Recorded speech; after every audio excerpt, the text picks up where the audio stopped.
Sir, आज महाराज बसवेश्वर महाराजांच्या पुतळ्यासंदर्भात बैठक झालेली आहे. या बैठकीमध्ये काय ठरलं सर निश्चित? शिवा संघटनेच्या वतीनं 2001ला 26 एप्रिल 2001ला देशात पहिल्यांदा महाराष्ट्रात महात्मा बसवेश्वरांची शासकीय जयंती सुरुवात झाली. त्याच वेळेला शिवा संघटनेने महापालिकेतून आकाशवाणीजवळच्या चौकाला महात्मा बसवेश्वरांचं नाव देऊन पुतळा बसवा ही मागणी केली होती. 20 सप्टेंबर 2001ला ठराव क्रमांक 343 मंजूर करून आकाशवाणीजवळच्या चौकाला नाव देऊन पुतळा बसवण्याला मंजुरी 2001 साली शिवा संघटनेमुळे दिलेली आहे. पण पुतळा बसू शकला नाही. त्यानंतर 2010ला सुप्रीम कोर्टाचं जजमेंट आलं आणि चौकात पुतळे बसवायला बंदी आली. त्यामुळं 2011ला शिवा संघटनेने महापालिकेवर मोर्चा काढला आणि त्यानंतर अनिताताई घोडेले महापौर होते, समीरजी राजूरकर सुद्धा त्यावेळेला नगरसेवक होते आणि इतरही होते. बैठक आमची झाली आणि तोडगा निघाला की आकाशवाणी जवळच्या महात्मा बसवेश्वर चौकामध्ये महात्मा बसवेश्वर स्तंभ निर्माण करायचा आणि टीव्ही सेंटर जवळच्या स्वामी विवेकानंद उद्यानातील पश्चिम बाजूच्या 3 एकर जागेवर महात्मा बसवेश्वर उद्यान विकसित करून त्या उद्यानामध्ये अश्वारूढ पुतळा बसवायचा. हे शिवा संघटनेसोबत बैठक होऊन 2011ला ठरलं आणि तो निर्णय झाल्याच्या नंतर तेव्हापासूनही सातत्याने हा पाठपुरावा केल्यानंतर आज आनंदाची बाब अशी आहे की पुतळा बसवण्याची तयारी झालेली आहे. महाराष्ट्र राज्याचे मुख्यमंत्री, उपमुख्यमंत्री आणि महापौर आणि महापालिका यांच्यासहित हा विषय पूर्णतः शिवा संघटनेमुळे झालेला आहे. त्यामुळे शिवा संघटना सोबत राहूनच या पुतळ्याचं अनावरण या ठिकाणी होणार आहे. काही लोकांचं म्हणणं होतं की 19 एप्रिलला अक्षय तृतीया महात्मा बसवेश्वरांची 895वी जयंती आहे, त्याच्या पूर्वी उद्घाटन करायचं. काही अर्ध्या हळकुंडानं पिवळी झालेले लोक घाई करत होते, पण असं होणार नाही.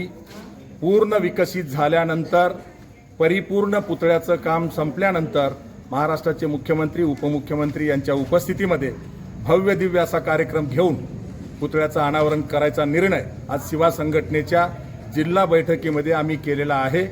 आणि जयंती 19 एप्रिल 2026ला सकाळी 9 वाजता आकाशवाणीजवळील महात्मा बसवेश्वर चौकात प्रथेप्रमाणे शिवा संघटनेचं झेंडावंदन करून अभिवादन कार्यक्रमाने मोटरसायकल रॅली होणार आहे.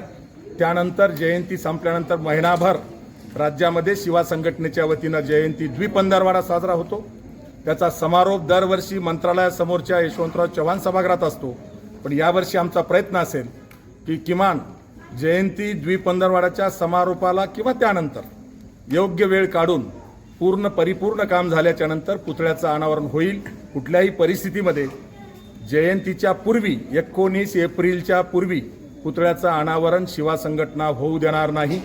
कारण अर्धवट काम राहिलं तर पुन्हा त्याकडे प्रशासन बघत नसतं आणि म्हणून पूर्ण काम झाल्याशिवाय पुतळ्याचं अनावरण शिवा संघटना होऊ देणार नाही असा निर्णय आजच्या बैठकीमध्ये आम्ही घेतलेला आहे. येणाऱ्या काही महिन्यामध्ये पूर्ण काम झाल्यानंतर भव्य दिव्य कार्यक्रम घेऊन पुतळ्याचं अनावरण केलं जाईल. पुतळा अतिशय सुंदर आहे आणि त्याची प्रतिष्ठापना झालेली आहे. फक्त अनावरण समारंभ किंवा असं बाकी आहे. बघा, लंडनमध्ये डॉक्टर नीरज पाटील मेहर झाल्यानंतर 2016ला लंडनच्या पार्लमेंटच्या समोर महात्मा बसवेश्वरांचा पुतळा बसवण्यात आला होता. 2 वर्ष पुतळा झाकून होता. 14 नोव्हेंबर 2016ला त्या पुतळ्याचं अनावरण झालं पंतप्रधान नरेंद्रभाई मोदींच्या हस्ते. 2 वर्ष पुतळा झाकून होता. किंवा महाराणा प्रतापांचा पुतळा नांदेडमध्ये 1.5 वर्ष झाकून होता, पण काम पूर्ण झाल्याशिवाय अनावरण केलं नाही. इथं सुद्धा महात्मा बसवेश्वरांच्या पुतळ्याचं पूर्ण काम झाल्याशिवाय, पूर्ण विकसित गार्डन झाल्याशिवाय अनावरण शिवा संघटना होऊ देणार नाही.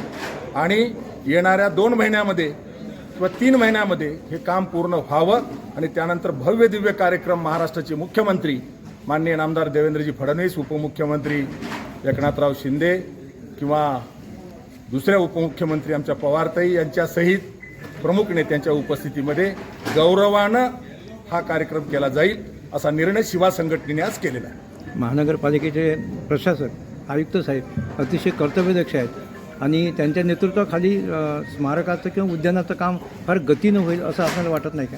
100%. जी श्रीकांत हे आयुक्त आहेत, प्रशासक असतानाही त्यांनी खूप स्वतः लक्ष घालून या पुतळ्याचं काम पूर्ण करायचा प्रयत्न केला आहे. त्यामुळं जी श्रीकांत आयुक्त असतानाच येणाऱ्या महिना 2 महिन्यात 3 महिन्यामध्ये पूर्ण विकसित होईल, पुतळ्याचं परिपूर्ण काम होईल आणि त्यांच्या उपस्थितीतच ते आयुक्त असतानाच आणि समीर राजूरकर महापौर आणि राजेंद्र जंजाळ उपमहापौर किंवा अनिल भैया हे सगळे आपले नवीन पदाधिकारी आणि महाराष्ट्राचे मुख्यमंत्री उपमुख्यमंत्री आणि शिवा संघटना यांच्या उपस्थितीतच पुतळ्याचं अनावरण केलं जाईल. मराठवाड्यातून हजारो शिवा मावळे या अनावरणाच्या सोहळ्याला जय शिवाचा नारा देत तिथं उपस्थित राहतील असा निर्णय आम्ही आज केलेला आहे. महाराजांचा पुतळा आहे, पुतळ्याला उशीर झाला आहे हे मान्य आहे, परंतु पुतळा औरंगाबाद छत्रपती संभाजीनगरमध्ये अतिशय उत्कृष्ट आणि सर्वात मोठा पुतळा आहे, याचं समाधान आपल्याला असेल. एक नक्की आहे, देर आहे दुरुस्त आहे.